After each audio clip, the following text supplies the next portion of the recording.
Good evening. It's yet another Saturday night, 10 o'clock Eastern Time. This is Jaded with Kim Ochelli. I have Chuck with me. I think Barry Prince is still with us, along with Jillian Treblecock, I believe. Right? Right. Correcting me about where she's from, though. Yes, she said she was from Australia, but works out of Ireland. That's what it is. Yes. Sorry about that, Jillian. And we are continuing with the Mad Roundtable. I think Lee Peer and his buddies are going to join in again, right? Yeah, as soon as they're done playing their commercials, they'll jump back in because I didn't want copyright crossover concerns or anything like that. So yeah, that would be a problem. This way, the YouTube videos survive and all that, and there's no troubles on this network. So all right. So how was your show? It was pretty interesting. We went everywhere from chemtrails and vaccines, all the way through, the die-offs going on in the ocean to the attacks in France and the discussion about the film footage that has come out. And I have to admit, I'm behind the curve on that one. No. Yeah, I am. God. Jillian, by the way, is on what it's called People's Internet Radio, isn't it, Jillian? Where'd she go? She's still there. I don't know if she's muted. Let's see. Yeah, I'm here. Hi. Oh, there you are. I can actually hear the other program at the same time. I've got a double feedback happening here in my earphones. Probably you're on our website, so there's a player running. Oh, that's what I've done. Oh, good on you. I'm hilariously stupid sometimes. That's better. I love the way you phrase things. I really do. In the short conversation I had with you not too long ago, the phrasing kills me. And I'm sorry about identifying you as being from the UK because it is People's Internet Radio is out of there. So I thought you were. Sorry about that. No, not at all. No, I love it. I a part of me's in the UK, even though it doesn't mean to be. I mean, yeah, I'm in Australia. I'm in Victoria, in Australia. Yeah. And I've been on People's Internet Radio for I don't know how long, but it seems like a long time, quite a lot of months. Yeah. I think we're going to add. Oh, did you? Yeah. Okay. Sorry about that. What do you do over there though? Because I know you do some production. And also you have a show, right? Well, I don't do production. Well, I produce myself now, supposedly. What I really do is I cause a lot of trouble and a lot of headaches for a lot of people because I have had so much trouble with my equipment. It hasn't been funny, but anyway, it's finally sorted out, so that's really good. But, I just do a show about whatever I'm interested in. And I'm interested in a lot of things. I'm interested in the things that I've actually picked up from People's Internet Radio, because I've sort of absorbed a lot of People's Internet Radio genre, the things that they're interested in. So I'm interested in, oddly enough, direct democracy, which is citizens-initiated referendum, which is where people get to vote for, like they have in Switzerland. That's interesting for sure. And, I think we're about to be joined by my foul-mouthed friend. Go ahead. This may be a little bit crazy. Is this my friend Lee? Lee, can you hear us over there? Lee! Where'd he go? What are you doing over there? There we go. Whoa. We're playing for penises. Oh my goodness! Okay. We got the curse jar out. We're going to solve world hunger tonight. Me and Lee. Isn't that right, Lee? By the way, just so everybody knows, this is not my show, so I am not in control of the language. I am not in control of the material. This is the wife's show. Therefore, the wife is in control of all this, and I'm just merely a spectator and hostage, as it were. So, just so everybody knows. A willing hostage. Sounds like a cop-out to me. Yeah, doesn't it though? False flag. I'm talking to you all Kool-Aid. Who's on with you, Lee? Shit, man, I'm drinking liquor right over here by myself. We got Austin Thomas, we got Brandon Council, we've got shit, man. The All-Stars are here. Nice. These are all gentlemen I haven't spoken to yet. They're not used to my humor. Oh, very well. How are you?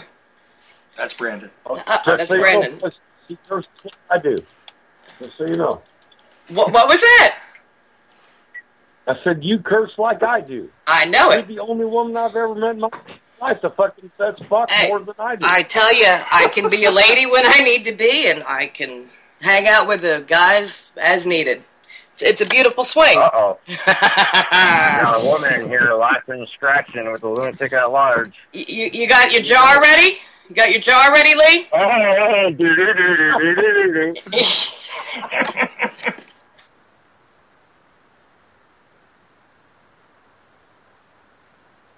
We're really going to light it up now. Yeah, I'm the biggest swearer on people's internet radio. In fact, I'm probably the only swearer. Well, not really, but I am the most uncontrolled swearer. Because I think swearing is natural, and I think more people should do it. Well, sometimes you got to use the word to emphasize what you're trying to say. And it just makes it a little bit stronger when you throw a fuck out there every now and again. You know? Yeah, that's right. It makes it sound much more important. It is more important. At times, yes. Yeah. So what topic are we going to hop on over to now? What are you guys talking about over there, Lee? Which one do you want? Well, do we still have the Swedish statist with us? Yeah, I'm here still. All right, awesome. Why don't we just try and go through that little gauntlet one more time, because I'm sure he's got some more interesting questions. I heard him mention Jack Blood in that one little mix-up there regarding exactly who he didn't want to believe in. How do you feel about Jack Blood there, Swedish statist? I think he's... I don't know so much about him exactly, but I agree about what he said about Alex Jones, and I appreciated what he had to say about how it was to work with him. Where? Where's this? Ontario. Where about? Just not Ontario. I happen to like Clyde Lewis. I listen to him all the time. Well, Clyde Lewis is a totally different animal. So. Well, Alex gives me a panic attack. I can only listen to him for a few minutes, and I start to get nervous. Yeah, he gives me a panic attack too. It's like, It's the gravelly voice too. There's something wrong. Yeah. What do you say? Same time, not translate well on video, kids. Okay, so let's take that turn. Right, okay. Can you all hear me? Or? Yeah, I can hear you, Jimmy. Go ahead. Okay. No, but could you hear what I said about Jack Blood? Yeah, you had an interesting... you felt that it was valid what he was saying about having worked with Alex Jones and all that, which he would know firsthand because he did at one point. Yeah, that's for sure. It's just that, I was just wondering if you had something negative to say about him, but okay. I'm a little bit friendly. I don't know so much about him. I've seen some criticism in the one page, but I don't know those people that criticized him. So we've all been hammered by somebody. I'd love to give you a list of the names I've been called. So. I haven't yet. Just wait. I just opened the door, though. You just asked for it. Start with the A's. Go on down the alphabet. That's all right. Got it. All right, so we were... we ever need to be told, man. I like to take that old John Wayne. Not you, John Wayne. Dad, you can call me Daddy. Are you partner? You ever call me? Yeah. The Duke and Oscar. You ever call me Daddy again? By God, I'll put a bullet right there in your fucking keister. See, now Brandon was going for the Full Metal Jacket reference, but okay. Isn't that I Stole the Pie? Is that you, John Wayne?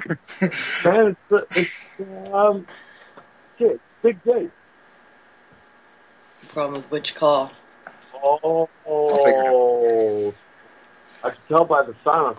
There's an old saying in Tennessee, I know it's in Texas, probably in Tennessee, that says, fool me once, shame on you. Come on, spin it. If fool me, we can't get fooled again. Oh, the brain trust of the Bush Crime Syndicate. Yeah. What's that one about the fish? You said something about the fish. What the hell is that one? What does it say? What I'm talking about? I don't know. There's one where Bush says something about a fish or something. Maybe it's Alex Jones. I don't know. He reminds me of Boots from Dora and Boots. George Bush. They all have a character. Like, John Kerry looks like Herman Munster. Yeah, Frankenberry Carey, yeah. Yeah, he does. Well, you know, we don't have the A-team of the politicians and I think we elites should. anymore. We really don't. We need to be getting on that. We're definitely dealing with the guys who ride the short bus, as it were, to school. That was going to be the name of the show, but I decided against it. Yeah, you didn't go with my suggestion. No, It's all right. I did not. I will offend enough people with my mouth rather than the name of the show. Oh, yeah. It looks like we lost Jillian. That's what that was. Oh, no. She bailed after 10 minutes. Maybe. Oh, boy. Oh, nice. So, how was everybody's week? Mine sucked. How was yours? It was worse than I would be crawling on a quite high-powered position and firing my rifle. Hey, I mean, come on, what do we expect from John Kerry? I mean, he's playing with Geronimo's bones and the skull and bones and rolling out the 3-1-2. I mean, and look at people. How can you look up to these sick bastards? Really? I guess I shouldn't say my opinion about John Kerry then. I would love to hear that. Wait! Silence and a drum roll, please. I want to hear the Swedish socialist perspective on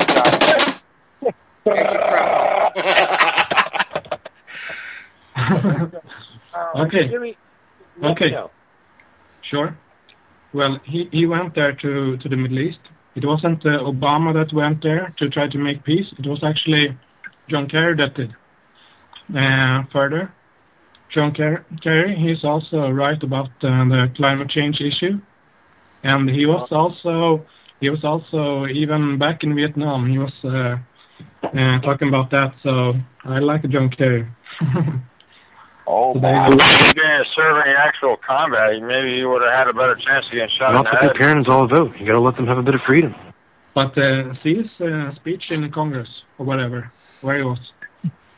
It's good. Well, you want to hear some real John Kerry? Will you open your eyes and open your ears and just give me a couple minutes, and I can tell you about the ketchup king. What is that? I can tell you about ketchup, about unscrupulous practices in his core businesses, about getting hundreds of thousands, if not millions of dollars from the gangster banksters. I mean, this shit runs deep, Jimmy.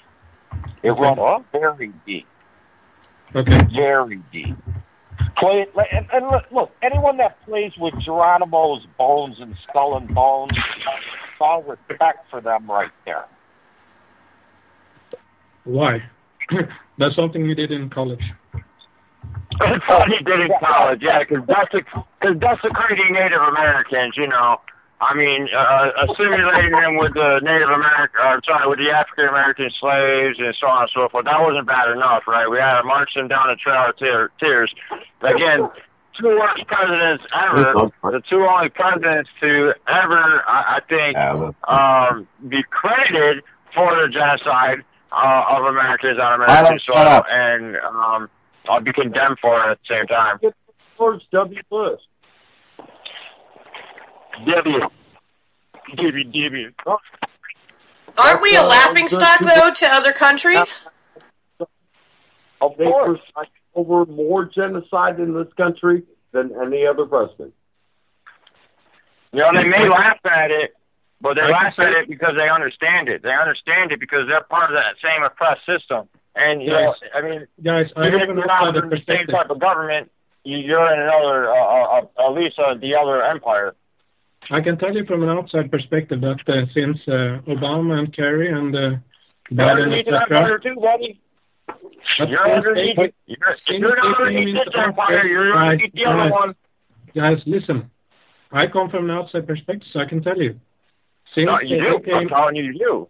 No, everybody.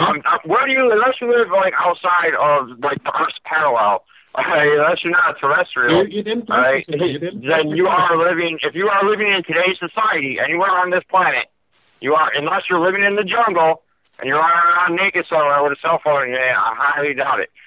You know what I'm saying? Like, again, it's very, very, very naive, and it's not only naive, but it's self-destructive for not yourself, and maybe you don't care about yourself, and maybe that's why.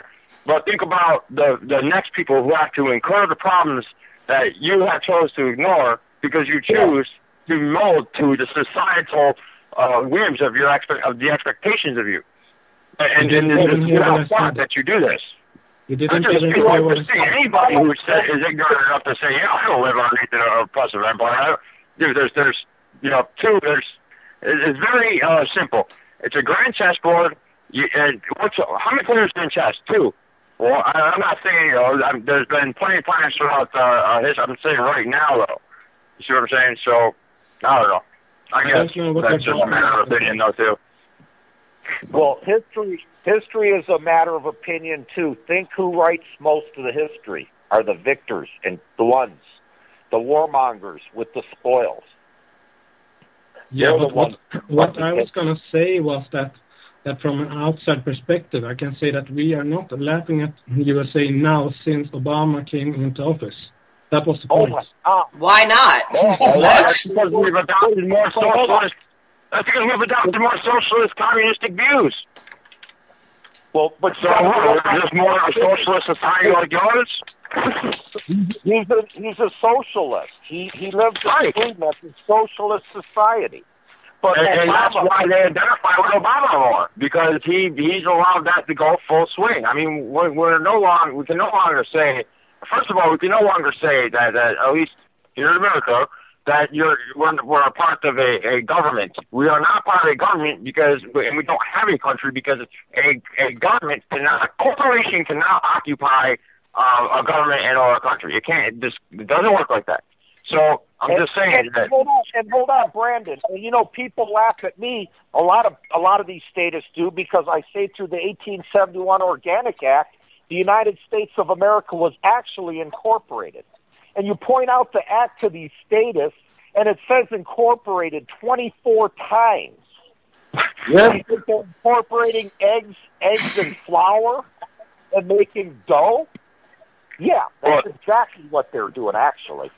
I mean, you need to look no further than your birth certificate or just your name, even. I mean, if you have an ID, then you're most likely, quote unquote, in that system anyway. So one way or the other, they're going to, unless you have been raised since birth, to not sign anything whatsoever, especially with the identification, then they're going to, in one way or another, in a situation in which you may unknowingly give up a quote-unquote right. But then again, however, like I said, if you were raised properly in a way, I'm not saying I wasn't, raised in like a constitutionalist home or nothing like that. I'm just saying, and again, I don't subscribe to the Constitution either. There's no way in hell that a piece of paper written by a bunch of, slave owners. How about that for starters? But why does it have to be anybody that has any type of connotation to it? It's still a bunch of anybody. It's outside. Yeah. Well, we talked about that on our first show about returning your Social Security number, saying it doesn't belong. This isn't who I am, and that was a big conversation. You can absolutely lawfully reject it. Absolutely. Yeah, it's a system that we subscribe to. It's only there because we subscribe to it. It's just me. I mean, maybe I'm the lone wolf that's sitting out here, asking these questions, but still and yet. Oh, ask away. They're the questions that they're always talking about at PIR. They're the questions they're always talking about at People's Internet Radio. Let me ask the panel a question. Hold on. I want to ask the panel a question, everybody. Why should any other man have authority over you? Thank you. Absolutely. They don't. They shouldn't. They don't. No. They don't. And they don't. They only have it when we allow them to. And again, it's not just government and authority is an illusion. It actually is. It's in your mind. But the bad part is to reinforce that illusion, the state uses coercion, force, and violence. Right. Fuck you. Well, and they, I don't know, man. Here in America, you have basically three types of enslavement to choose from. You can work underneath the military-industrial complex, you can work for the prison complex, or you can be a debenture slave. Debt slave, whatever you want to call it. And usually, if you're the third one, which is referred to in the courts as a second-class citizen, then you are amended to second-class citizen status, meaning that you can vote, you can go and you can claim a vote, but that's all you're doing is you're saying that you're a 13th Amendment citizen or whatever have you, and I mean it's all nonsense. It really is. I'm just going to stop right there because it's all nonsense. It's just a bunch of baggage that people threw together in order to try to basically provoke a political social experiment that would span the next 200 years. It's just to enslave us. That's the exact purpose behind the entire, the 14th Amendment and everything else. It really is. Just to enslave us. They didn't set free the slaves, ladies and gentlemen. Do you really think that Abraham Lincoln set free the slaves? Then by all means, pluck your head completely out of your ass, because that's where it is, and realize the fact of the matter is they didn't make free the slaves, man. Well, how long do you think it's going to take to completely do a complete overhaul of the system so generations from now are free? Here's the only solution is scrap it, think for yourself. You can make better decisions than some entity called the government for your life. And realize that. And when individuals realize en masse, and I know it's an oxymoron, that's when things can really change. And that's the only way. That's You're true. not going to change the shit from the inside. You have to scrap the whole heap. It's ludicrous. Something? The hardest part of what we face. I mean, there's not a person on this show right now that doesn't want a better future for their children. Okay. Amen. Sure, but can I ask you something here? Let's hang on. Ladies and gentlemen, we don't get paid to be on the radio.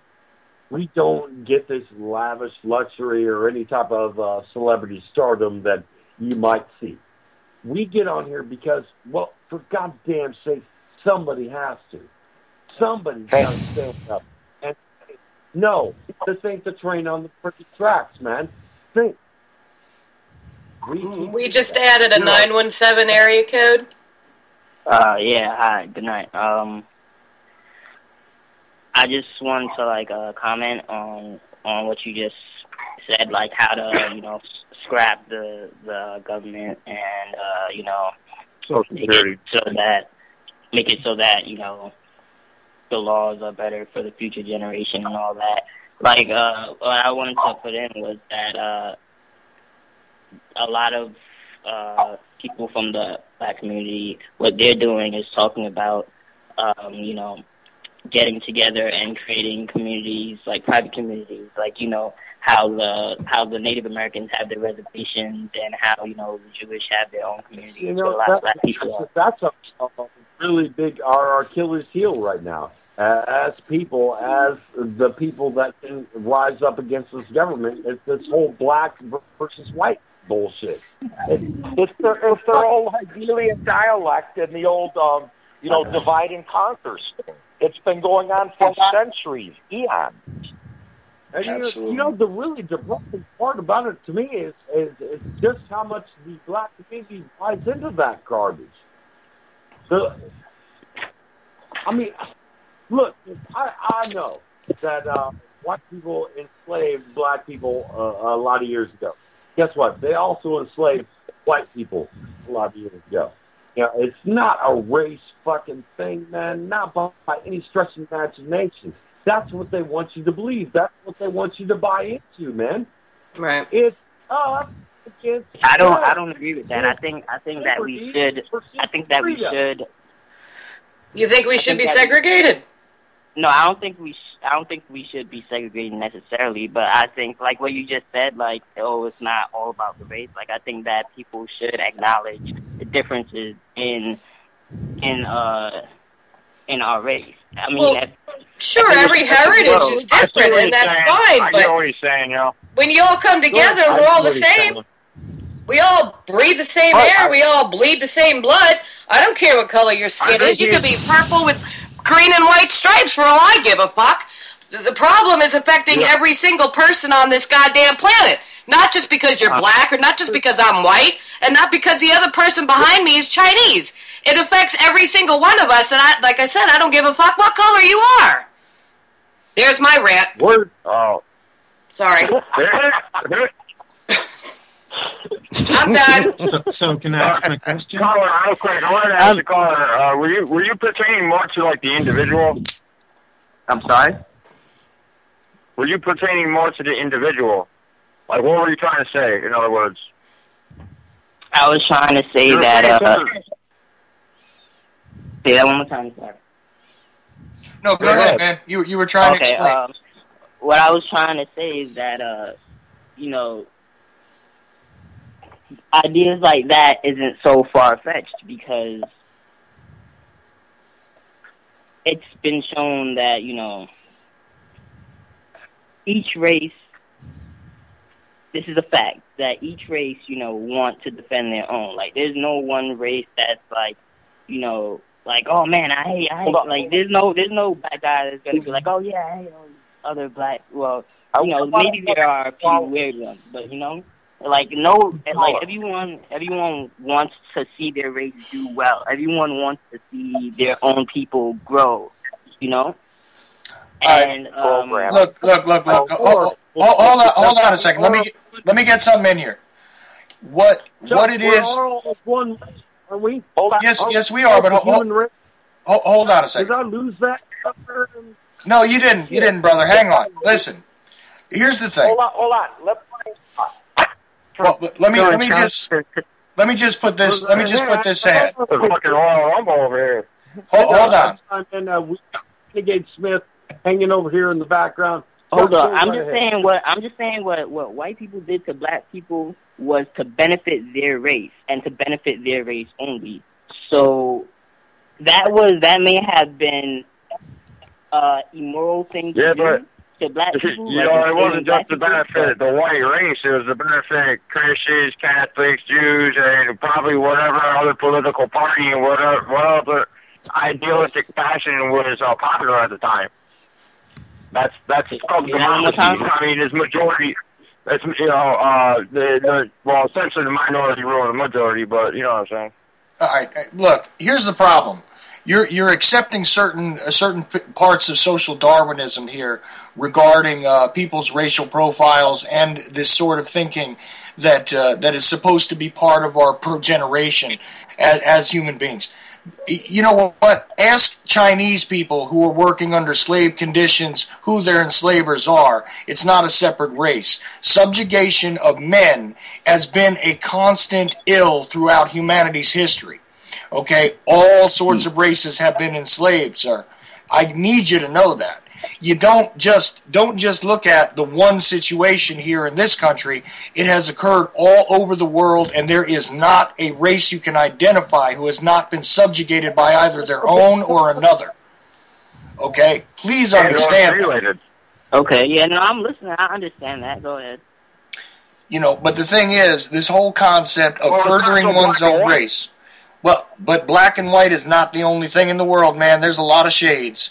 Well, no, I'm agreeing with you. I'm agreeing with you. I'm saying that everything is not so black and white. Everybody likes to look at it as left, right, black, white, and it's not like that. Right. You're damn right. Damn right. Stop twice a day. Long-haired redneck. Okay? Thank you. I live in the middle of redneck fucking town. I've got long hair. I've got a nice beard, which is really quite epic. And but I think you're misunderstanding. I think you're misunderstanding that black people don't see all these other races as like white or white or whatever. Like we see Arab and like Spanish and even Asians as like colors. Caucasians are the only ones who separated themselves from that family. That's kind of weird.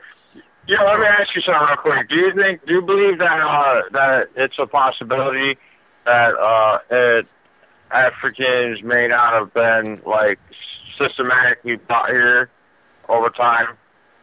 Like you're saying that you're going based on this. I'm saying reverting back to what you were saying at the start there of that we were.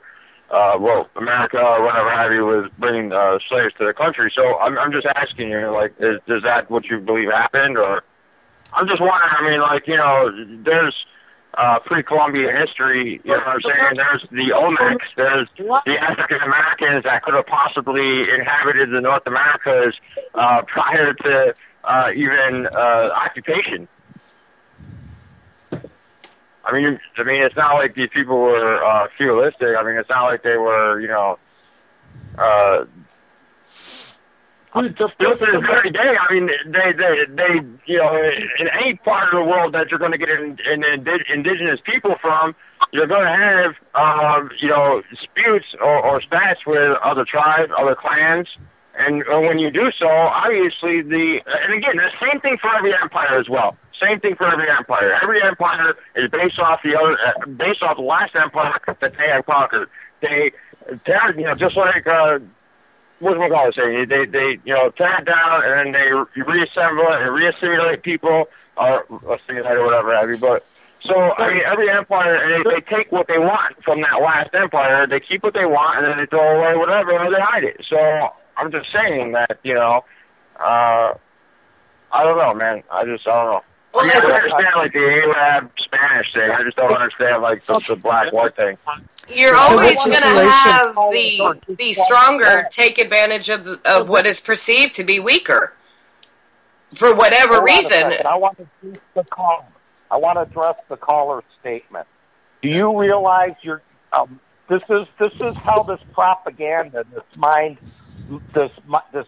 fuck really works? You believe the white people are responsible for slavery. Actually, your own brothers in Africa. Thank you. From their own people. Well, slavery. Hold on. Now that is a point I've heard before. But if you really study the history and what happened, you would realize that the slaves that they had were nothing like the slaves that they didn't mutilate. What happened is, hold on one second. You're saying they're from prior stock? Hold on. Saying they're from like a wealthier clan? Whoa. Let's have one at a time. Holy shit. Whoa. We can't hear 5 people talking over each other. Wow. Right. I'm going to call show dibs. Listen, the bottom line is this. You are bombarded by government. You are bombarded by their psyops and propaganda. And I mean, it's a very fact. And they use these schools to divide us. Because to address the caller, so you're trying to tell me that they had they were nicer to their slaves in Africa, so that makes it different? Well, they certainly didn't mutilate them, and they weren't really. They were more like servants than slaves. Really, they were like what you would call like a butler kind of thing. Like it wasn't like people were being. It wasn't like they were mutilating. They knew about their enslavement, but they didn't. I'm just curious. How old is the caller from 917? How old are you? That too. Thank you. I'm 20. Oh, that explains a lot. Hold on. Do you guys? Yeah, I know, right? Can't any of you guys let him talk? Do you really think that the slaves that they had back in Africa, way back when, was treated the same way that the white man treated black people when they took them from Africa and brought them over here to work the land and do all that shit? Do you really think that you're thinking like Christopher Columbus history? Do you think that Christopher Columbus also discovered America? Yes or no? Because I feel you're not. Listen to me. You're not speaking from your mindset. You are regurgitating something. You are literally regurgitating something. Do you believe in Columbus's discovery of America? Yes or no? No. Good. Okay, so I'm just saying, I mean, and you also think that every single slave that was ever incarcerated in America, again, I don't understand. Is it so hard? Is it very difficult to fathom that Africans could have been very highly advanced? Is it that far-fetched to believe that they could have actually occupied the Americas prior to Columbus arriving? Nope. See, I'm familiar. Wait, hold on. Look up the Olmecs. Look up some real pre-Columbian history, Red Deer Creek people, stuff like that. You'll start to check out some really cool stuff, dude. Well, that's the bloody fucking truth of it, man. Brandon, you hit it right there on the head. Dude, we have not ever been fed any type of fucking straight-up answer about what our history really is. We've been lied to our entire freaking lives. Our entire lives. Meant to estrange me from you or me from my daughter over here. That's it. That's a good point. And caller, I was just wondering, do you consider yourself part of the African American community, or are you in America too, or? Yeah, I'm black. Okay, this has been part of the narrative that has been taught. Okay, that there was such a more benevolent form of slavery in Africa. What is the source of that particular idea for you, caller? Thank you. What was that? I'm sorry. Rephrase the question. I was asking, where do you get that idea that African slavery, as it existed before the white man arrived on that continent, was more benevolent? I never said that, but it wasn't nearly as drastic or as as disgusting as what happened once they went to Africa and all forms of slavery and oppression are disgusting. All forms of kidnapping and suppression of other clans, tribes, cultures, indigenous people is disgusting. They didn't mutilate each other. They didn't, they were whipping each other. Subjugation is subjugation, brother. The bottom line is, hold on. The bottom line is, you're a slave or you're not. Is that the crux of the matter? Let's get to the meat and potatoes. I mean, we're designated different degrees of slavery. Really? Is that what we've come to? Is this how we think and are programmed in our minds? Is this the psyop? I never said that any of that was right. I never said that any of that was right. We're not holding you. I'm saying that it holding you to the fire or nothing. We're just asking you to just kind of tell us, kind of like weed through your thought process a little bit more, and you'll start to kind of notice that you'll develop your own opinions and your own thought frames out of, you're not being prosecuted or nothing. I mean, we're just talking. Like, for instance, the only reason why I asked you, if you consider yourself African American or not, is because, it's a very good possibility that I don't want to say this because it just sounds like insulting, but I'm saying you're kind of like undermining your people within the fact, and I can say that because you're taking what you would call race, and you're taking that side. But then again, you're saying that they are too advanced to have acted a certain way to their own people, Yeah, they're not that advanced to where they, you It know, has could nothing- it has possibly have nothing to already do- have been in America, already been here, over here in America. They've already been occupying these lands, and it was in fact some sort of like war between the occupiers and the people that, the native and the indigenous.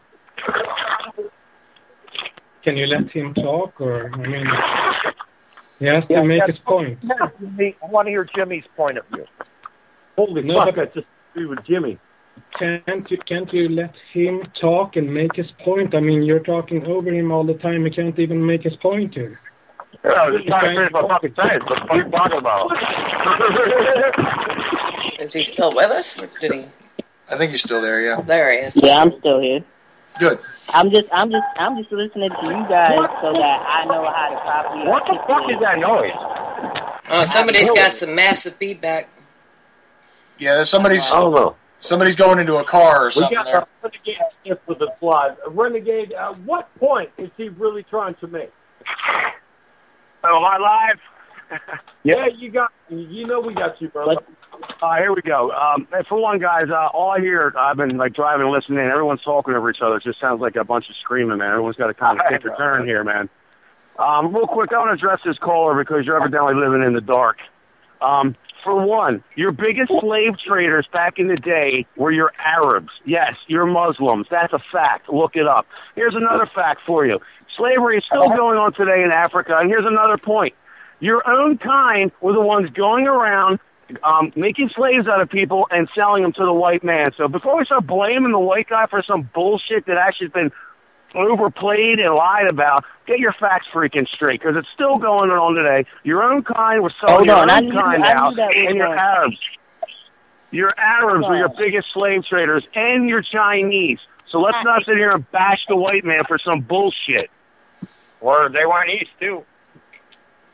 Well, I mean, it's still going on today. It has nothing to do with us anymore, does it? No. You know why? Because we're all freaking slaves here in this He stinking can't make his system. point. He can't make his point. This system here, you are slaves still to this day. Hold on. This all started because I said that what a lot of black communities what a lot of black people are talking about is making their own communities and segregating themselves so that they can escape the tyranny of the white man. And you're saying that it's not just about the black race, or it's about, like, you know, all these races across the board, and the fact that we even enslaved ourselves. I'm not saying that we didn't enslave ourselves or there weren't black people who did wrong to our own people, but what I'm saying is that to better ourselves and for us to grow as a people, maybe we just need to do our own shit. Well, yeah, as an individual, not as a race, as an individual. Well, you could do it as a collective as well. Are you from Georgia? Are you from down south, dude? I'm sorry? No, I have to say You're from this. Georgia, huh? Not No, just I'm not. one people. Where are you from? You're from down south. Human race. Doesn't matter where I'm from? Why? I don't know. You tell me. No, I don't think it does. That's our problem now, isn't it? Why are we not sitting here functioning as able people that we, absolutely love and adore, either way, one side down the other? It's really kind of irrelevant, but why are we letting them dictate us what? But don't help when we have people like Al Sharpton out there. Oh, yeah.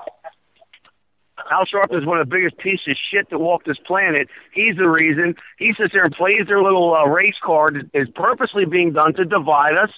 United we stand, divided we fall. Remember that. It is a fact. You want to let a race divide you? You're going to lose. Look, all I know is that this government is going to do what's in its best interest to make money. And what's in this country's best interest to make money is keeping the colored people oppressed. It's not about... It goes beyond money, my man. It goes beyond money. It's about power and control. Yeah, well, that too. Land and all that. Ladies and gentlemen, if you're not privy to it right now, if you're not awake and aware and know what everyone here at this network and every network that we do, for Pete's sakes, if you're not a part of that, ladies and gentlemen, everything that comes out of the government is a falsehood. It's a lie. It's a fallacy. Thank you. Pete's sake, quit believing this ridiculous fiction.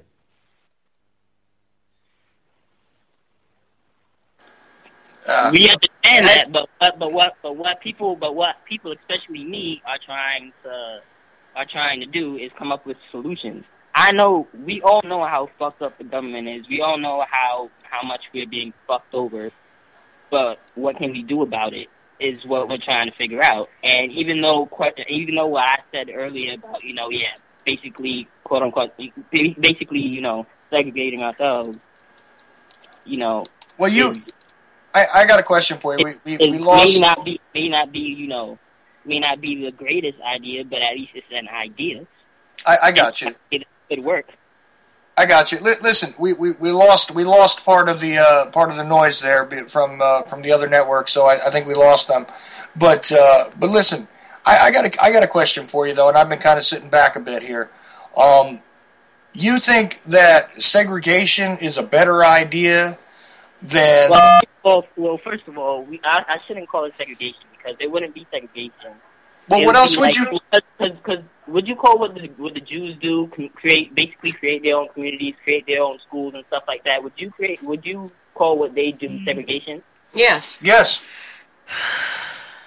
I would. I'd like to say something. Yes, go ahead, Jillian. Hang on a second, caller, because Jillian hasn't gotten a chance to get a word in edgewise, and I'm really curious to hear what she has to say. She's not from this country, so this ought to be a little bit different than what I might have to say about it, Go ahead, Jillian. Well, I think we need to have pluralism and conversation. So what I really think is separating ourselves and isolating ourselves stops us from being flexible and malleable and lets us sort of othering with the capital O, like there's me and them, like other.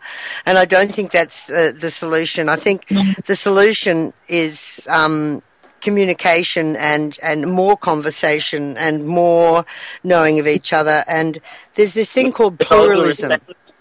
Okay, man. Let me finish. Let her finish. Let me finish the concept. So pluralism means I'm a Buddhist, right? And I'm a white Buddhist from Australia, and you're let's say you're a black Jew, right? But just for want of a better thought. Argument's sake, yeah, and also we've got a yellow Muslim somewhere, right?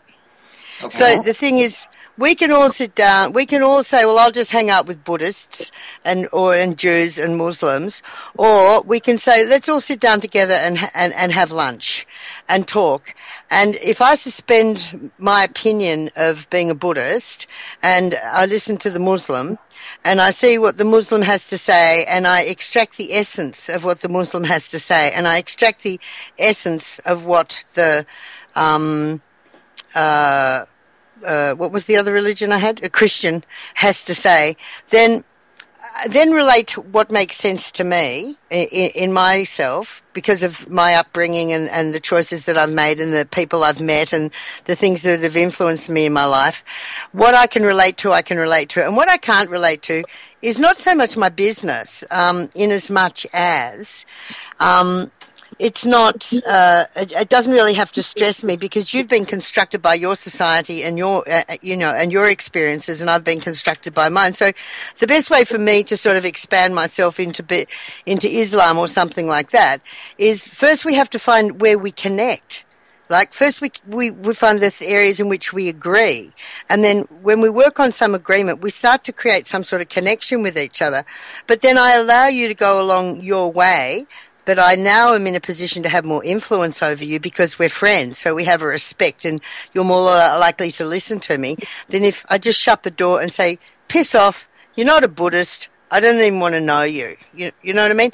And in a lot of ways, I think I've got a lot of benefit because I grew up in a Christian, I went to a Church of England school and I grew up as Christian, so I can sort of from my Christian roots, I got to understand how I could expand into Tibetan Buddhism. But and because I've seen my own evolution or devolution, or however you want to look at it, but the way that I see the world, I can allow you to have a plural life. You know what I mean? Like, it's called religious pluralism or social pluralism. It means that we go side by side. But it doesn't mean that we have to agree. Like, there's a bit of live and let live in it, but also it's actually a way that creates an opportunity for people to meet each other and to agree. And look at all the kids in Israel, you know, where they've put up that absolutely dreadful wall, and the Jews and the Muslim kids get together. And they hang out together because they're not the ones making the wars, and they get to understand each other, and with that more sort of simple mind. And I just don't think isolating ourselves is any solution whatsoever. Well, no, that's exactly what they want us to do, I think. You're right. And you know, speaking from my own personal perspective, I'm very proud to say that you know, that, well, I can trace my roots to two places, and that would be Ireland and Sicily. Now, from the Sicilian side of things, guess what? That means that there is probably not a single race on this planet that is not at some point integrated into my genetics, you know? Exactly. And I'm happy with that. I'm very happy with that. I don't see anything productive coming from segregating, you know, into... Now, building your own communities from a local standpoint, regardless of what color anybody is always a good thing, in my opinion. Exactly. But when you're going to go into a situation where you're going to have exclusive sort of, you know, identification here, and it's only about being black, and it's only about being white, and it's only about being Hispanic, or it's only about being, you know, that to me is a big waste of time. Because at the end of the day, okay, wouldn't it be nice if we could sort of elevate everybody?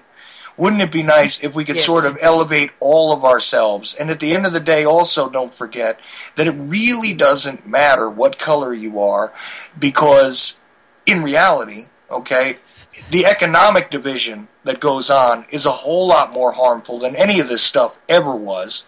There's always going to be people with irrational hatred. There's always going to be people with, you know, with divisive sort of views regarding race, regarding religion, regarding all this stuff. And at the end of the day, I don't care what any of it is, personally, except for those that wish to do me and mine harm. You know what I'm saying?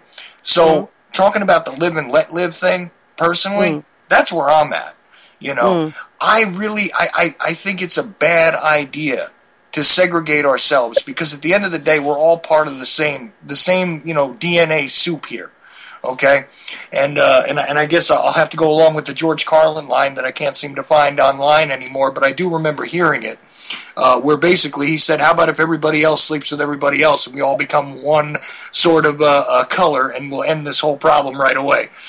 You know, I'm not disagreeing with that at all. I would love for that to happen. That's actually my dream. Like, I would love for that to happen, but the reality of it is that this country, from the get-go, was based on, you know, screwing one set of people over. But that's what we're trying to do, is change the young people's thinking. I mean, you're 24 years younger than me. I've lived a lifetime more than you so far. So my experiences are far different from yours, regardless of what color we might be. But I think we all have to accept each other's uniqueness, which is what makes us all different. And just, I don't want to say, you know, the typical, well, can't we all just get along? But absolutely, it would be nice if we could.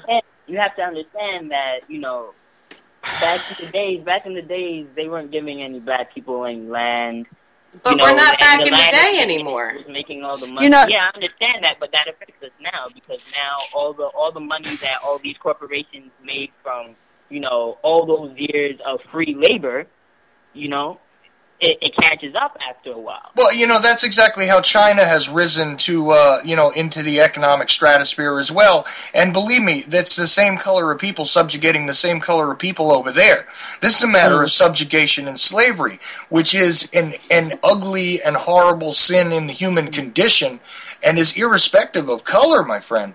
This is all over history. Now, you've got a recent sort of situation regarding the United States. I understand that. But every single culture has been subjugated and put down. How many, individuals from the Orient died laying railroad tracks? My Irish relatives, when they came here, were not treated well either. There was... I gotta tell you something. There was a point at which there were so many of us coming off a boat that effectively we were much lower class as far as even slaves or servants, as it were, to the greater corporatist machine that was in existence at that time than even darker skinned people were. Believe it or not, they had less use for the Irish at one point than they did for the blacks in this country. Okay? There has been all sorts of a horrible history of this kind of stuff. And the idea that one form of slavery is better than another is really just, I wish that that is something that you don't consider personally, to be honest with you. I don't think it's good for any man to subjugate another, whether it is one, whether it is a group, whether it is a nation. I don't think it's good under any circumstance. And of course, at this point in time, we have all been sort of... The question is, what do you do when after all this time of like peaceful protesting and trying to talk things out and trying to get the government to see things the middle class way, and not the privileged way? What do you do after all that time of just trying to talk things out and you're trying to get things done and your people are being buried under, What do you do? What actions do you take? What action do you take? Well, you know what? It's a hell of a thing, but we're all going to have to find a way to detach ourselves from this greater system. I mean, there are many, many individuals, not just like, let's just take the whole recent thing with the police state issues, okay? Let's just take that for a moment. You do realize that it's not only black people that are dying because of this, right? Yeah, definitely. I absolutely know that. Okay. But again, I don't consider all those other races like Asians. I consider black. Latino, I consider black. Arab, I consider black. I consider all those guys black. Like I said, the Europeans who decided to enslave. We already had that conversation. I already know that. But I feel like they separated themselves from that family. And yeah, you're right. I kind of am regurgitating some information that I might have heard somewhere else, but that doesn't mean that I don't agree with it any less.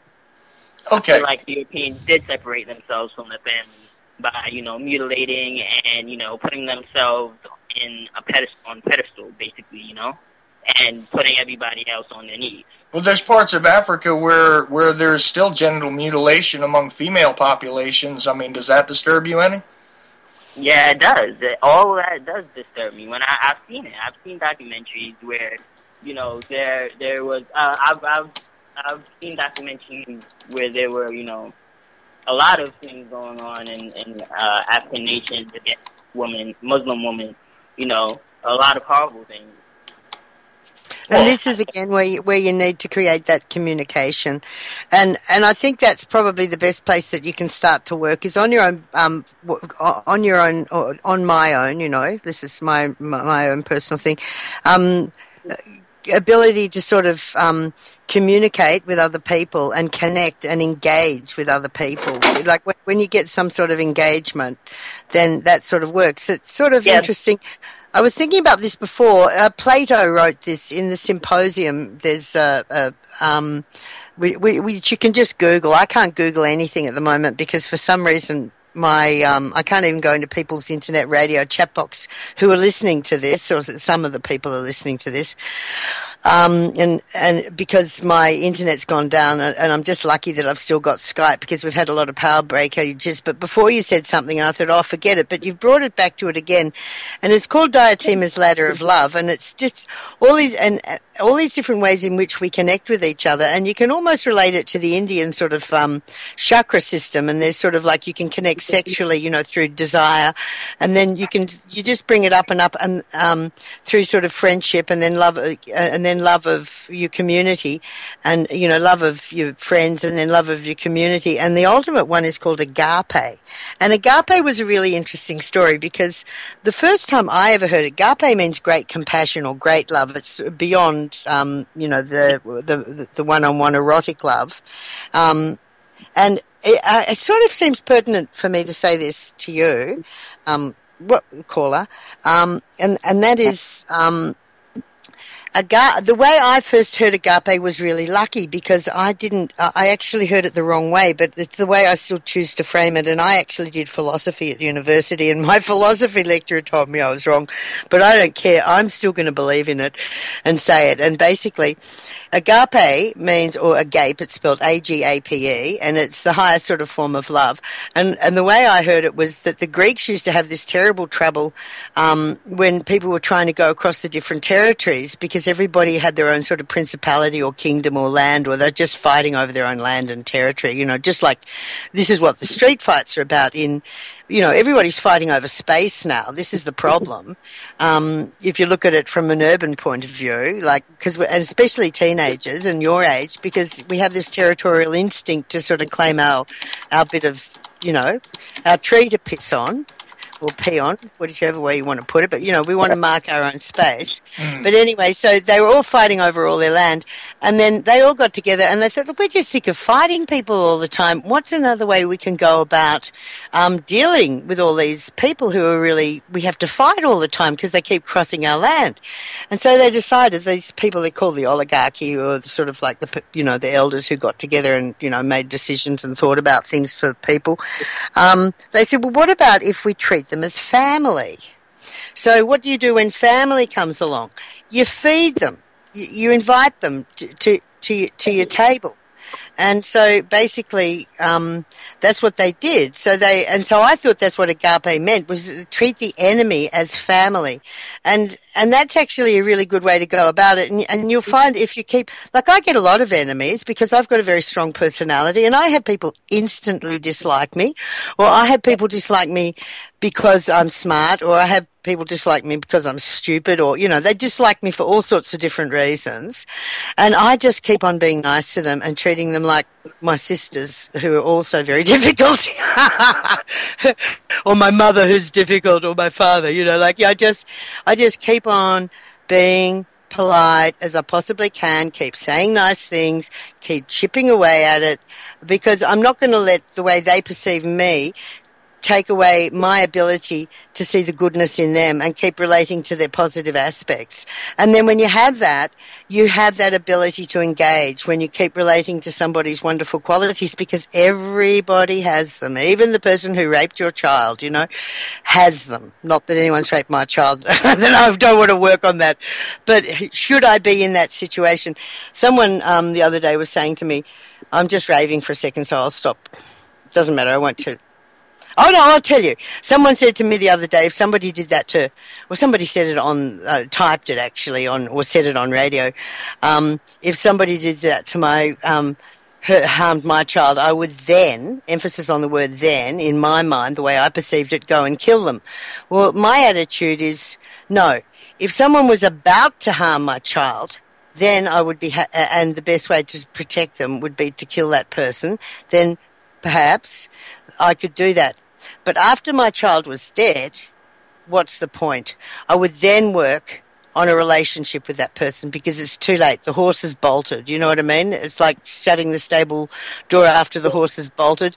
What you have to do then is work on the situation you're dealing with and bring it back to compassion again. So I don't mean to interrupt you, Jillian. I just wanted to say that we added Barry Prince into the call, and he's been listening. Oh. No, actually, he's not there. Oh, he left. Sorry, Barry. All right, well, that's a long enough rave. Anyway, that's just that theory. So I'm talking about the ladder of love and Diotima's ladder of love, Dio-Tima, ladders of love. And I reckon if you just look at that again and again, you'll find it really fascinating because it's actually about how to bring your love to a big level. And unless we do have this sort of universal sort of compassion, then we're not really going to grow very much. There's another movement, this is the last thing I'll say, it's called cosmopolitanism. And it was invented by a guy called, I'll get his name completely wrong, but it is something like Appy or somebody or other. And anyway, he came from a family that the father was black and the mother was white, and they ended up marrying Muslims and Italians and all sorts of different people. And his actual family was, like you were saying about your family, Charles, sort of a cosmopolitan family within itself. And he's now sort of like a world famous cosmopolitan bloke. And basically, yeah, that's what we need to do. We are a cosmopolitan society, and I suppose in a lot of ways coming from Melbourne, which is where I was for the first 8 years of my life until my father retired and we moved to the land, to a farm. But and then I went back to the city when I was 16. But basically, Melbourne is a very cosmopolitan position, and we also had an Italian living in our house. So I just think, yeah, the more variety and different cultures that you can be in contact with and accept, it's really important. And in terms of advice to you, which I like giving advice sometimes, and that is just, and it's a very, I mean, I've only ever seen really, I've never been to America. I haven't met very many black people, black Americans, but basically I do know from just the bit of information I have, there's a lot of advice within the black culture, and that is to hold yourself up tall, you know, like to be proud of yourself. You're very young, you're only 20, you've got, you know, if you keep working on the way you relate to people and on your relationships, you don't know where you're going to end up or what happy sort of lucky circumstances are just going to appear and you can just grab them and transform your life. You just have to keep on working on your virtue, I think. And don't doormat. And don't doormat. We got Mr. Prince back in again. And now we got Barry Prince back in. Hi, Barry. Hi, guys. Hi, we were. Have you been keeping up with what's been going on? I'm catching the last little bit of it here, but I missed a bit of it, folks. Well, I'll tell you what. We have. You know what? What is your name, caller? You want to give us a name or? Derek. Derek. Okay, Derek. I'd rather address you by calling you Derek instead of caller this whole time. So, Derek, I'm Chuck. That's Barry. That's Jillian, and Kim is with me also. Well, I'm with you. This is my show. Well, I'm sorry. See, I'm so used to doing it. I told you guys. See, it's her show now. Me. Let's correct that right now, here, Mr. Ochelli. Yes, Thank ma'am. you. Okay. What's Mrs. Ochelli's first name? Kimberly. Yes. So, anyway, as I was saying, we were discussing. We were discussing race relations, essentially, Barry, right. And this young man Derek here was telling us that he thought it was a good idea about the black people building up their own communities because white Europeans are sort of separate from the equation. And much hearkening back to the idea of slavery and all that kind of thing. We went over some of the discussion regarding, the history of slavery and how many other people have been subjugated. All sorts of people, in fact, every type of people that I can think of has been subjugated by another or their own at some point or other in history. But meanwhile, Derek has his own view, and I don't know what you want to say about what Jillian said to you, Derek. But if you want to continue on, and then we'll just sort of involve Barry in the conversation, I think that would be great. Well, it's hard for me to relate to where you're coming from, even though I understand what you're saying. You're saying that through love and through mutual respect, we can learn to live together and learn how to,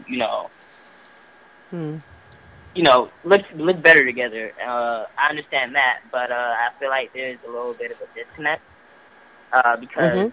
because, like I said, even though this is like a hard thing to take in, I feel like race does matter, and like you said, like I've had my life experiences, and you've had yours, and from where I'm standing, from my life experiences, I feel like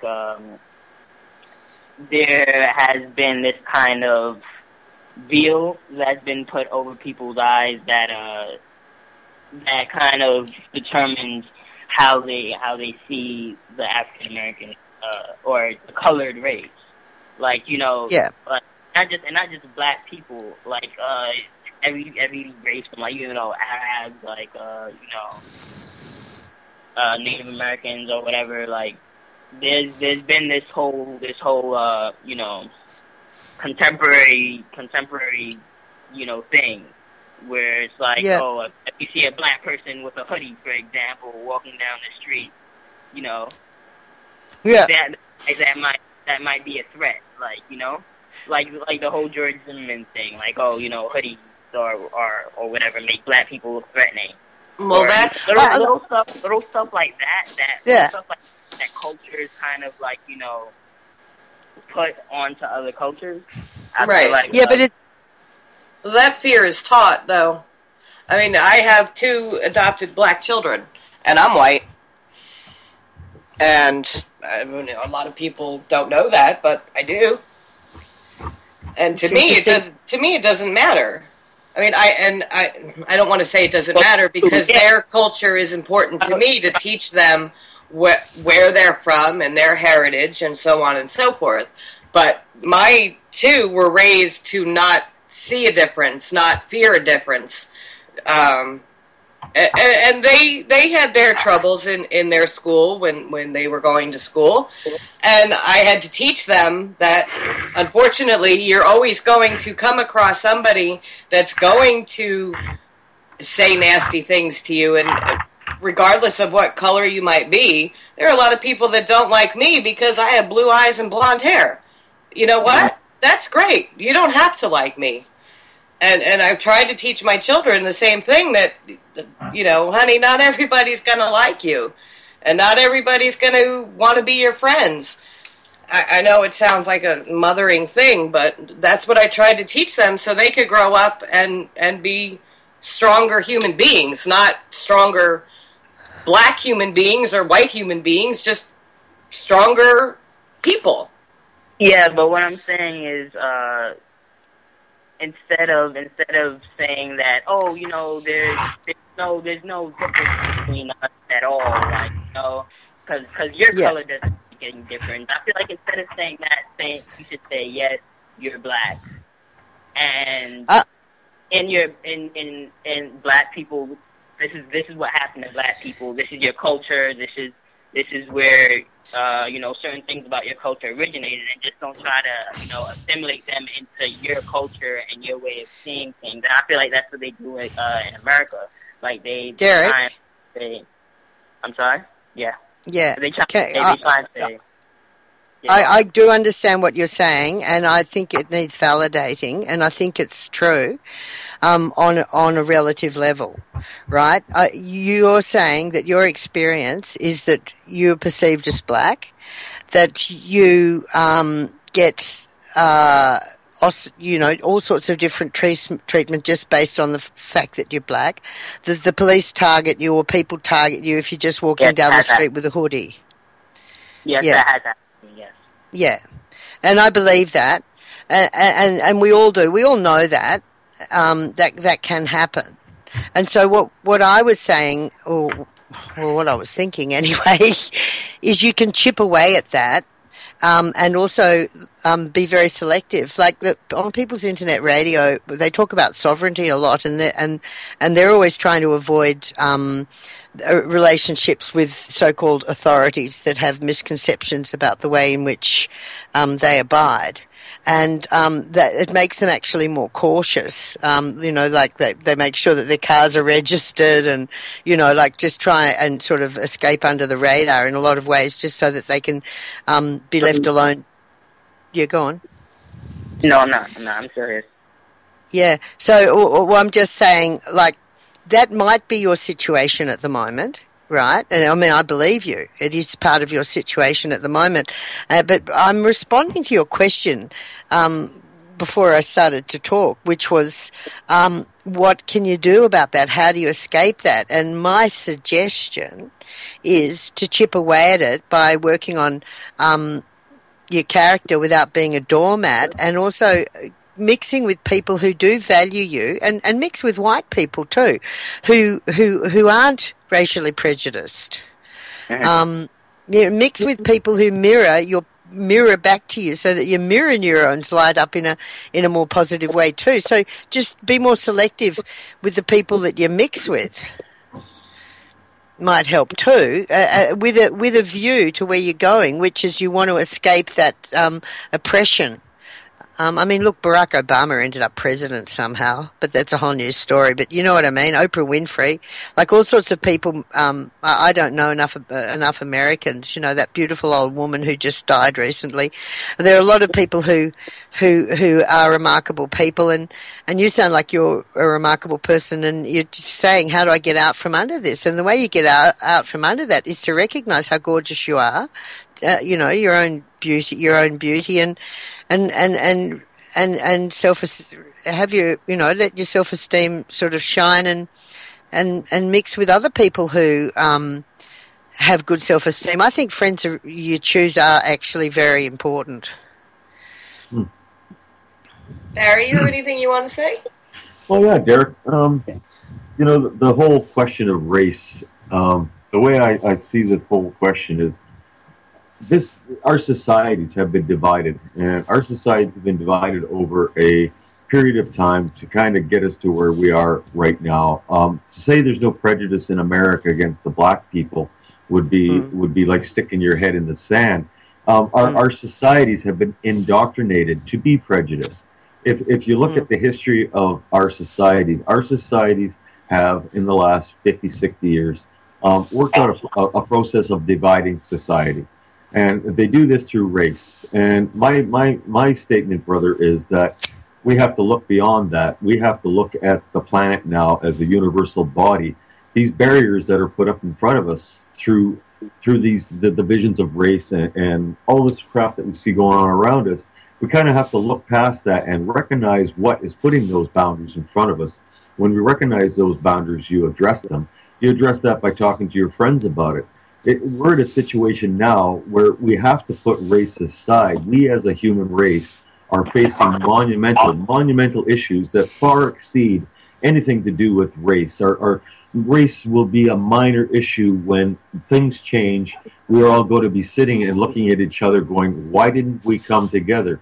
Well, these divisions have been put into our society incrementally, but through a very, what I see, a very, very well-planned, thought-out agenda over a period of time to get us to where we are. And what you're experiencing, my friend, I feel, is part of that agenda. Sure, I mean, yeah, exactly. I feel like we are. What they're trying to do, Derek, you know, what they're trying to do right now, what these people are trying to do is stir race in America.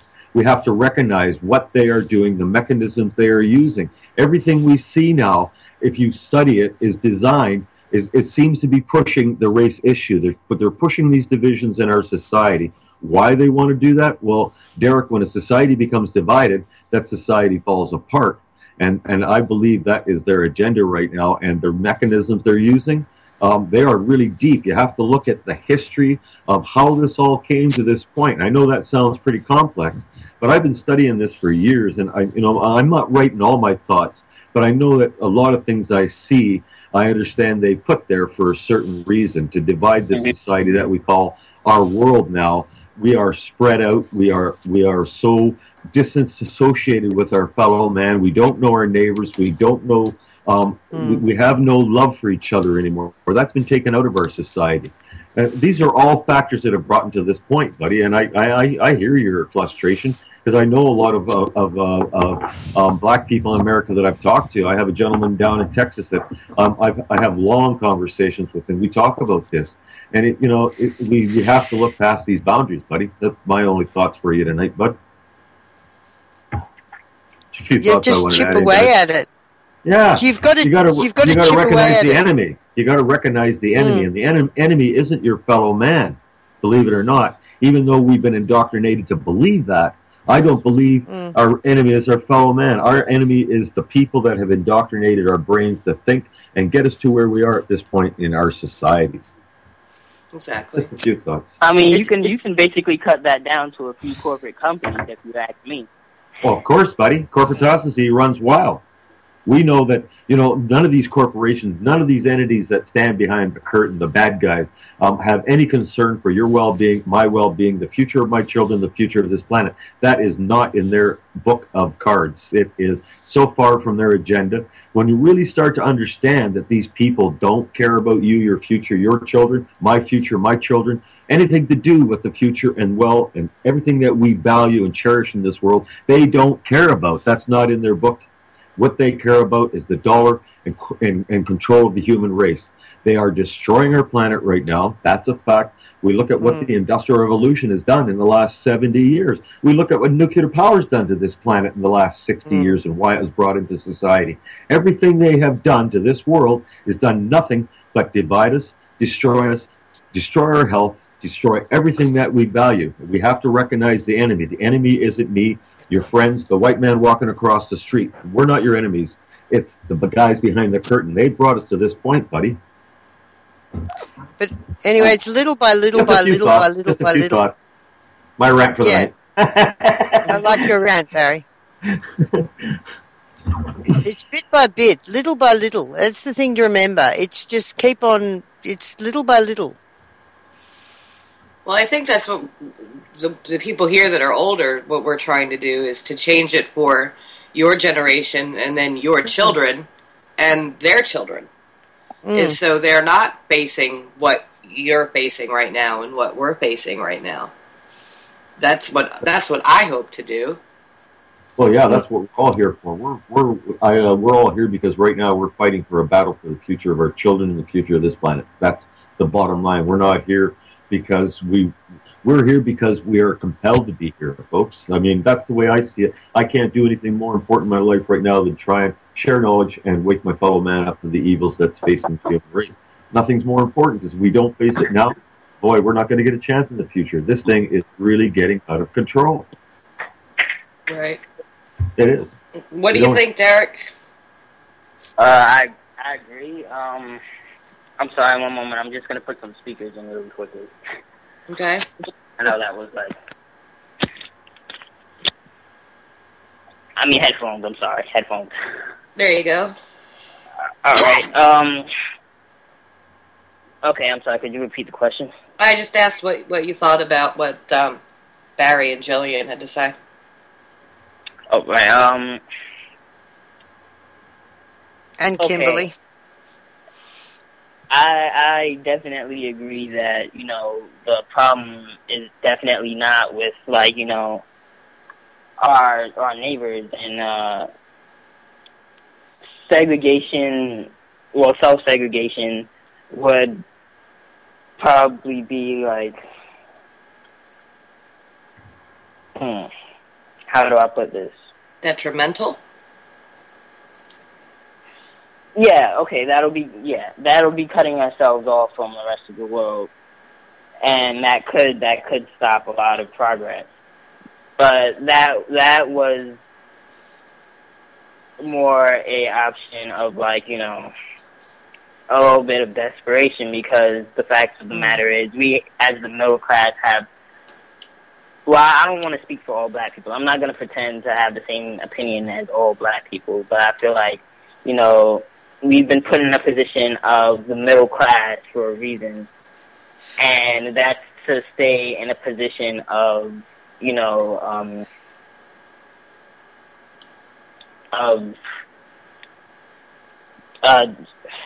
what's the word again? Subjugation. Well, subjugation. Oppression. There we go. Subjugation and oppression. And that's done deliberately to keep us where we're at, even down to the educational system and where you can send your child to school.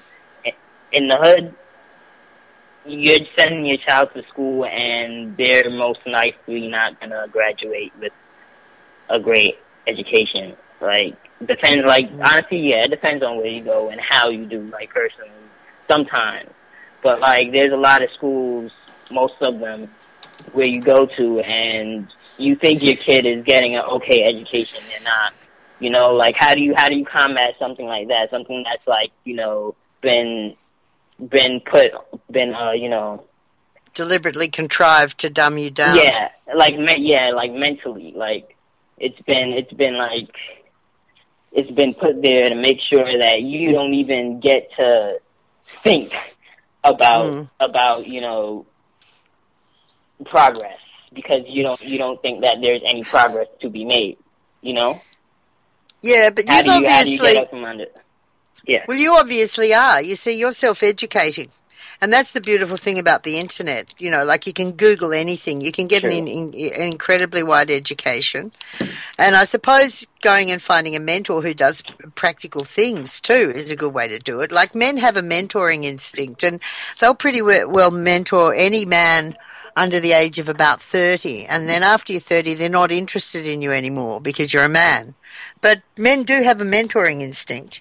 And if you went and found a man and said, I want to learn this from you, you might be amazed.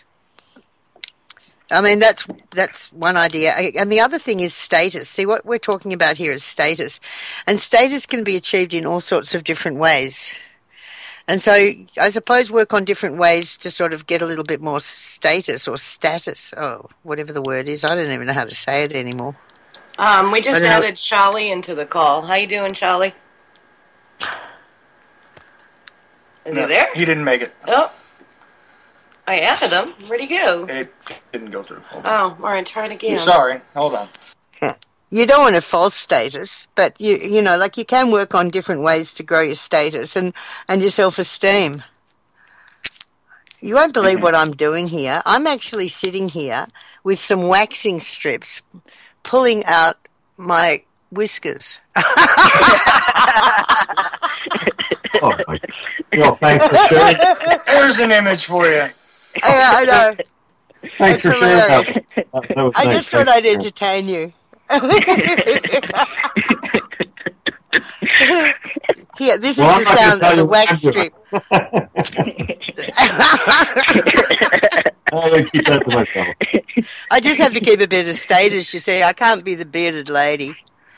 There's amazing ways you can work on your status, Derek. You'd be amazed. Although we don't advise that you pull the hairs out of your face or anything like that. Hey, does Michael use the same wax as you, or is he on a different waxing, or she, I should say, on a different waxing program? Nice.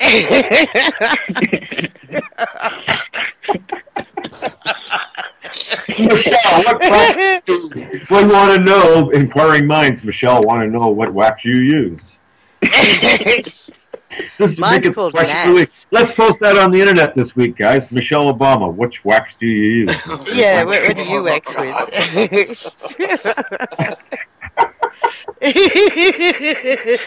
Oh, no. Oh, no.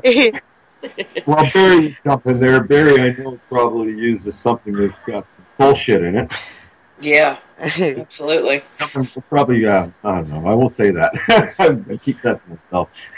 Yeah. That's the problem. They're all a bunch of I gotta laugh because it's such a joke, man. But I do have to commend you, Derek, because you're actually doing wonderful things. Like, you know a hell of a lot about what's going on, and you know you're walking. Yeah, you're really well self-educated in a lot of ways, and I suppose you just have to remember what your dream is. You know, what in terms of a vocation, like, you know, what you'd like to do that actually earned you some money, because money's really helpful. You see, that's the thing with me and money. I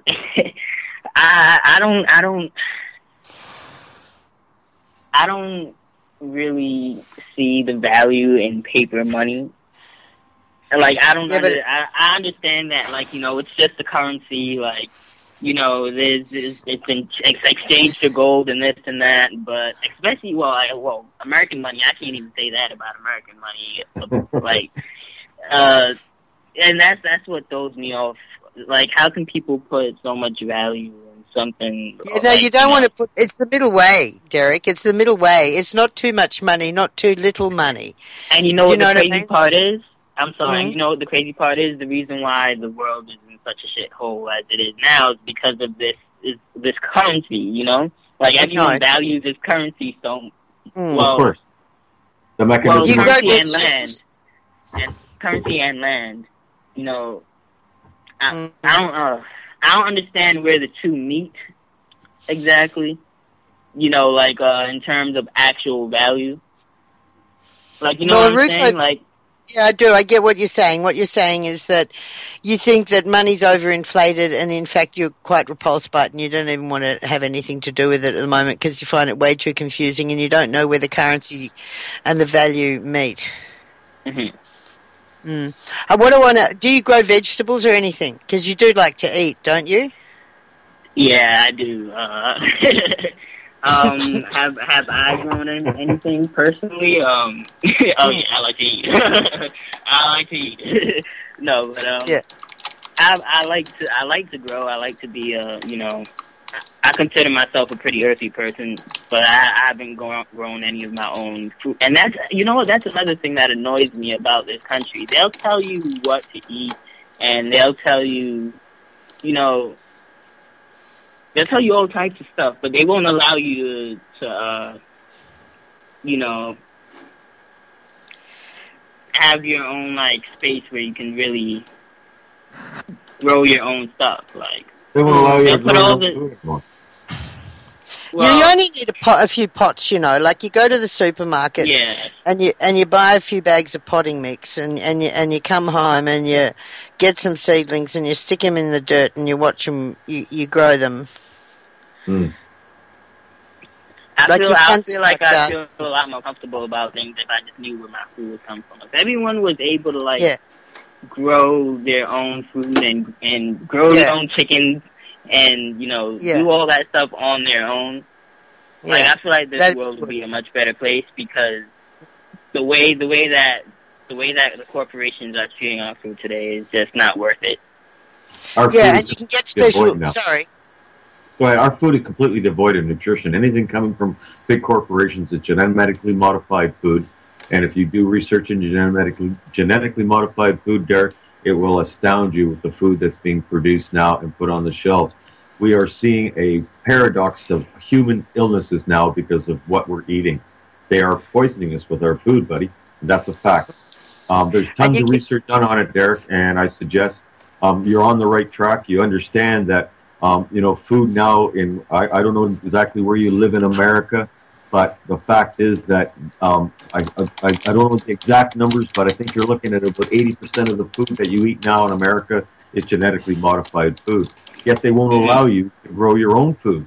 They won't allow you to put a garden in and produce good, healthy food for yourself. Why? Because they want you sick, Eric. They want us all sick. We cannot be a healthy society. And when you really start understanding that, buddy, and I know you sound like a very intelligent man to me, and when you start going down these rabbit holes, Derek, and start looking into genetically modified food, that's one issue that you should look into. You'll start to understand that they are not putting good food into our bodies anymore. Our bodies are under attack from food, from vaccines, from our water. Fluoridated water, we could go up down the list. There is nothing else. The chemicals they use to purify the water is not fluoride. I just wanted to say we added Charlie in. Fluoride, fluoride. I'm on a campaign against it, buddy. We had a major conversation with about it. Charlie. It's a neurotoxin. It's a poison, and they're putting it in our water. And fluoride's a big subject. There were horses. I read an article about these people who had the horses in Texas or something like that, and the horses were having some reproductive issues, and they were having all types of problems. And the farmers later found out that the horses, it was the water that the horses were drinking, the water from the town supply. And they actually got them to stop putting fluoride in that water. I don't mean to interrupt, but I just added another person into the conversation. Hey, Charlie. Hi, how you doing? Good, how are you? I'm good. How's everybody? Pretty good. All right, brother. All right, Derek, it's good to hear, you know, people calling in and And the UCY family, we've been doing this for a little while now, and I've had other people, say I try to get everybody involved in it. One thing that I've been reading lately is a book by a guy by the name of Henry Makow. Is a PhD, lives in Canada. He's a Jewish man, and he wrote a book called "The Illuminati: The Cult That Took Over the World." Mm-hmm. And there's a book that was written in 1912. The segment here is "Racial Strife Also a Hoax." It says Wikipedia will tell you that a racial program for the 20th century is another anti-Semitic hoax. It says the book and author Israel Cohen didn't exist. The reason for this lie, the book contains a famous passage that reveals the Illuminati communist race strategy later applied to women and other minorities in the guise of feminism and diversity. And it goes like this from the book. We must realize that our party's most powerful weapon is racial tensions. By propounding into the consciousness of the dark races that for centuries they have been oppressed by whites, we can mold them to the program of the Communist Party. In America, we will aim for subtle victory while inflaming the Negro minority against the whites. We will endeavor to instill in the whites a guilt complex for their exploitation of the Negroes. We will aid the Negroes to rise in prominence in every walk of life, in the professions and in the world of sports and entertainment. With this prestige, the Negro will be able to intermarry with the whites and begin a process which will deliver America to our cause. Now it says, Representative Thomas Abernathy read this passage into the congressional record on June 7th, 1957. Wikipedia tells you Abernathy read the quotation in a letter to the editor of the Washington Star, and the newspaper subsequently determined that it was a hoax and apologized. So, see, they cover up. They try to cover up tracks here. The quotation has retained some popularity among racists and anti-Semites to this day. Wikipedia, says chortles here. He goes, I have subsequently added this line to the wiki entry. However, the author fits the description of Israel Cohen, who lived from 1879 to 1961, a prolific Zionist author who wrote the foreword to Israel Zangwill's The Snorers, as well as 30 other books. Like many purported hoaxes, the quotation does describe events as they subsequently unfolded and the operations of the U.S. Communist Party. The line has subsequently been eliminated. Cohen was the General Secretary of the World Zionist Organization. If this is the same Cohen, it means Zionism and communism were identical. And then it goes on to, and this was written in 1912. Charlie, I want to thank you for bringing this out, because I was trying to think to when this strategy was kind of codified in a book form, and I knew it was. I'm very glad you did. I just couldn't quite find it while we were sitting here, but thank you, sir. Yeah, Makow, you're welcome. Makow is a fascinating guy because, of course, he is Jewish, and he points out that you got your Rothschilds and a bunch of these other, very, very powerful people and families that have been involved for years. A lot of people can't understand. They say, why would people do this? Why would they strive to usurp anything that is good? And I tell people, I said, you wouldn't do this. They do this all the time. It's like, their genetic code is They're not evil. human. They're not human. They're not human. Their genetic code. You could look at this and just like every aspect, like the gentleman was telling you about genetically modified food, about pharmaceuticals. I was putting gas in the company vehicle the other day, and I'm standing there, and it was cold as hell. The wind was blowing. It was one of the this Arctic blast, climate change. and there's a black fella standing there, and he's putting gas in his vehicle, and we just got to talking. And one thing led to another, and he said, I'm 56, and I'm 56, and I never got a flu shot before in my life until I was 49. So I'm assuming that he got one like every year since he was 49. He said, I got lupus now. Oh, wow. He said, I got lupus now. I mean, this is, when you have the ability to control the flow of money all over the world and you're evil, just think of all the things. I mean, you could think of the most evil thing that someone can do to someone else. They've already thought of it. Yeah, and they're doing it. They've already thought of it. We just added another caller, Daryl. Yeah. Hey. Yeah, this is Daryl from What Canada. I don't understand though is if the many outnumber the few, why is it taking so long? Why are we having such a hard time? We can pinpoint all of these sons of bitches who, we can trace.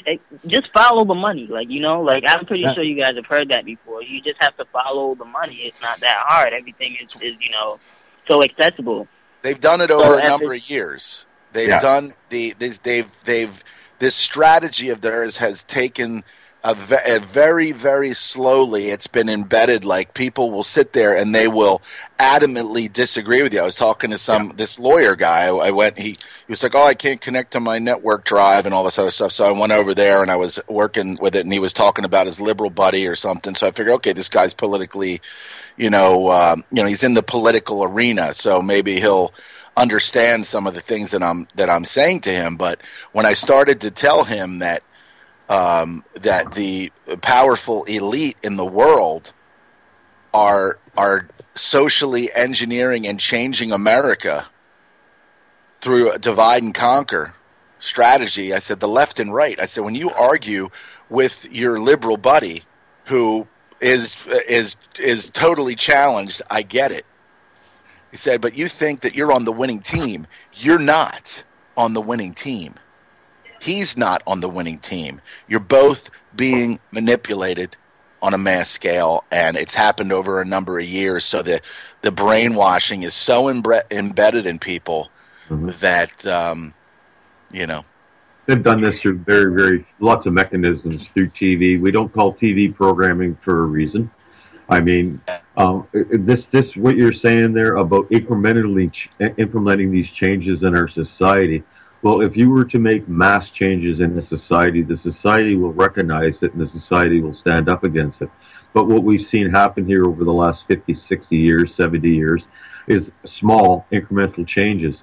And society doesn't recognize it for what it is, but it is part of their agenda. So little laws that sneak in those other... Yeah. These guys, Derek, these guys sit in think tanks. They have thought everything that we see. I honestly believe everything we see unfolding in our society right now. Well, all these things that are happening right now were planned, thought about, and a reaction, problem reaction thought about 50, 60, 70, maybe 100 years ago. They have used the same agenda over and over and over again, and they're becoming very good at it. They're the masters of deception, Derek. They're the masters of deception. And that is the one thing that we have to remember, that no matter what you see and perceive in the world as being true, it is a deception.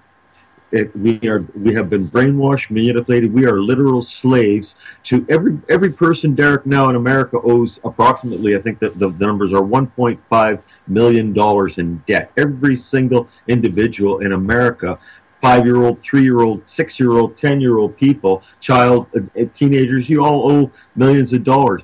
40% of all wealth to the banksters. The banksters have, through wars, Derek, through manipulation, the banksters have robbed America. America is so far in debt right now that America will never, ever recover from the economic problems that it is facing now. This system is designed to collapse, Derek, and it will collapse. America is trillions of dollars in debt. They have funneled money out of America But how can you via rob? How can you rob someone? Via wars, Yeah. Derek. What's that, Derek? How can you? I was gonna say, how can you rob someone of something that they don't even have? They have robbed America of your future, buddy.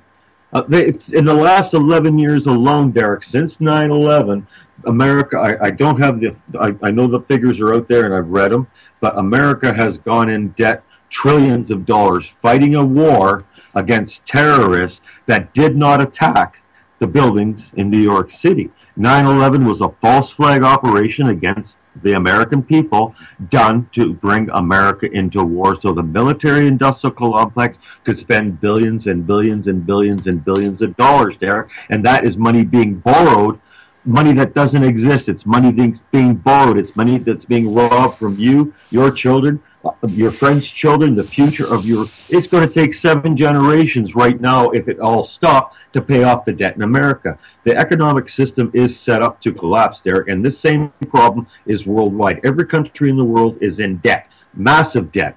It is going to collapse, and that is going to create a state of tyranny in our society that we have never seen before. This is all planned, Derek. It's all planned. France is in the same situation that we are. Exactly. So I think every country in the world, guys, is in the same situation that America is. Not as deep.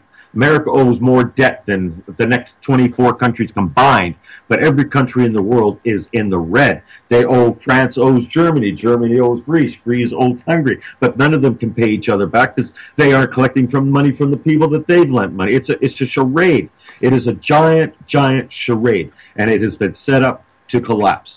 And that is not me speaking. That's economic experts all over the world that are screaming this, Derek. If you do some research, listen to guys like Max Geiser or Gerald Salenti, go on to the Money Management, go on to the Money page, listen to the Prophecy Report, listen to a documentary called The Prophecy Club, put out by the American government. It'll shock you. A CIA insider completely blowing the whistle on what's happening on the economic situation in the world. Well, these are there's so mechanisms that they can use against us, Derek. They have set us up for a collapse. They set us up into a situation where they're going to put us into a complete state of tyranny. And they've done this through so many different mechanisms, but they've implemented them very slowly into our society. Why do they want tyranny? I only have about 10 minutes left. And I'll shut up for a minute. That's okay. I just wanted to let Daryl have a chance to say something because we only have about 10 minutes left. Sorry, Daryl. Yeah, Daryl's a great guy. He's right down the rabbit hole. So. Sorry, I wasn't even expecting it. I was just listening into you guys. Yeah, it's a pretty wild world out there. I do agree with that. A lot of different things going on, and it's quite the deep subject for sure. I don't know if we'll ever get out of it alive. Well, our generation won't. Yeah. Well, I think if these guys are sitting down and having think tanks, then we should sit down and have some think tanks. Well, I'm pretty sure we actually are having think tanks. Obviously, we are right now, buddy. We are sharing thoughts and feelings right now that is very important. Because I don't know you, I've never met you before, but I know I bleed the same color blood as you. And I know that if we don't monumentally face this challenge that we're looking at in the world right now as a race, then we're going to lose. And the divisions, like I said, they put into our society have been done on purpose to bring us to this particular point in history. I believe right now it's pinnacle. I believe that. But how do you get people that's in the middle class? Oh, I'm sorry. You said you only had like 10 minutes left or something. Go ahead. I think I know what his question is. I think the answer to your question, which I'm assuming is how do you get people to see that, is I think we should focus more on talking about corporations rather than Illuminati. I mean, like we all know, we know about Illuminati and we can just sort of refer to it and say, a whole lot of people in the world. They are those corporations, yeah. Yeah, so we're better to call them corporations because people understand that word better. That's what I've found. And then when we recognize that corporations have too much power, there's an extraordinary movement in America at the moment called the Community Rights Movement, which is they've won over 200 victories now in which communities are getting rights over nature, rights over their own streams, rights over municipality. So it's called, there's some lawyers who a lot of people won't believe that these people are real. Everyone says, lawyers have an oath and that they will only ever work, that they'll be kicked off they'll be debarred or, deregistered as lawyers if they do this, but they're doing it anyway, and it's called CELDF, CELDF, and it's really worth Googling. And basically, communities are banding together. I suppose it's harder when you're living in the city, but they do it. They are doing it in the cities. Just Google CELDF, CELDF, and there's a whole bunch of lawyers have got together, and they're getting community rights. Like they're saying you're no longer allowed to farm, to frack this area here, and they're fighting the corporations because what they do is they create jurisdictional conflicts, and then usually they seem to be winning over corporations, and that's what you have to do. You have to fight the corporations. Right. You said CEL. You said CELDS. No, just CELDF. CELDF.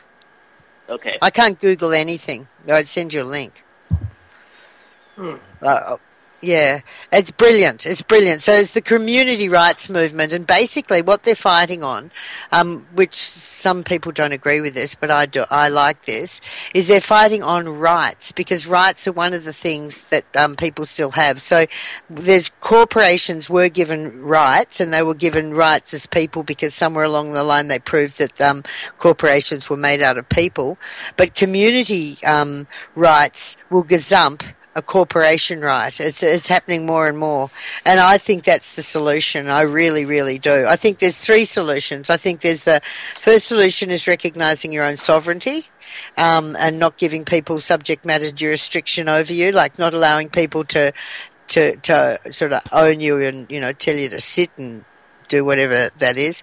I think the second one is community rights, and that's, within your own area and protecting your own area and working as a group against something that affects a lot of you.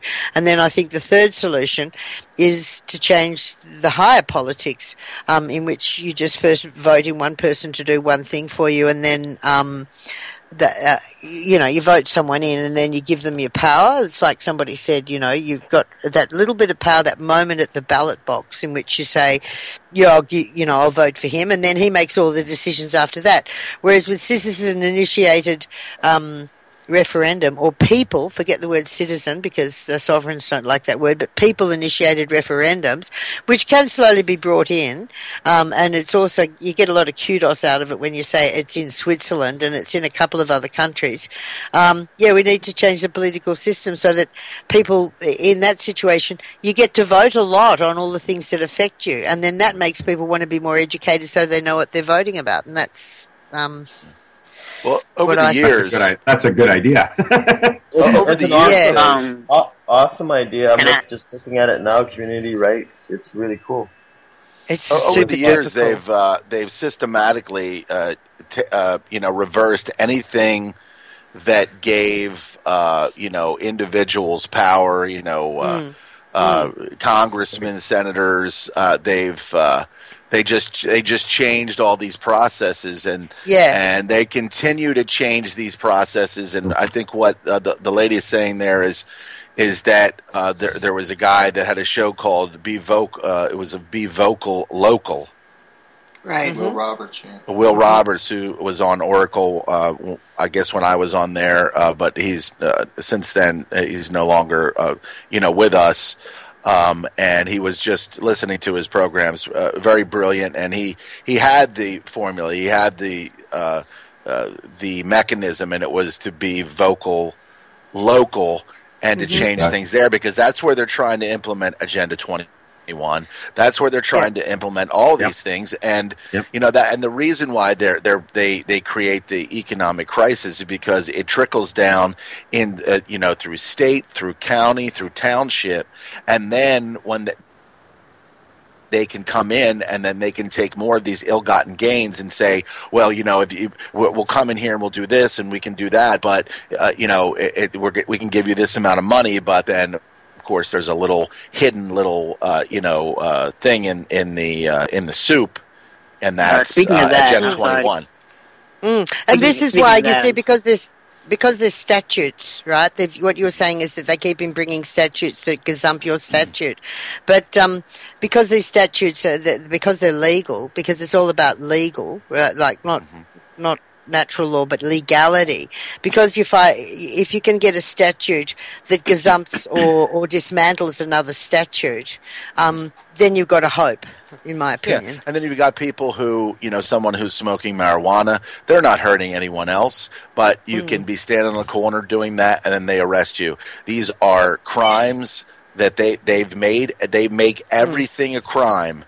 And if there's victimless crimes, there's crimes where there's victims, and they've just usurped everything of personal liberty, and we're heading in a direction that hopefully we can turn back, but we're going to see some pretty astonishing things happen in the near future. We're down to our last 2 minutes, so Derek, hopefully you've taken something from what everybody has said. I mean, I don't want to just keep calling out your age, but you are young, and this is what a lot of us that are a little bit older are trying to do, is influence your generation of people to see what's wrong and want to get angry enough to change, or at least try to change, start something to create a movement, to continue the movement. So hopefully, you've taken something from what each of us have told you. And interestingly enough, the thing that you said that impressed me the most, Kimberly, was that we're doing this for you, Derek. But the thing is, when you're working for other people, it gives you enormous sort of energy. And, Derek, you can be working for other people too. You have that same paternal and maternal sort of attitude and do it for others, even if you don't feel like doing it for yourself, because I think that's very empowering. Amen. Mm-hmm. Yeah, I agree.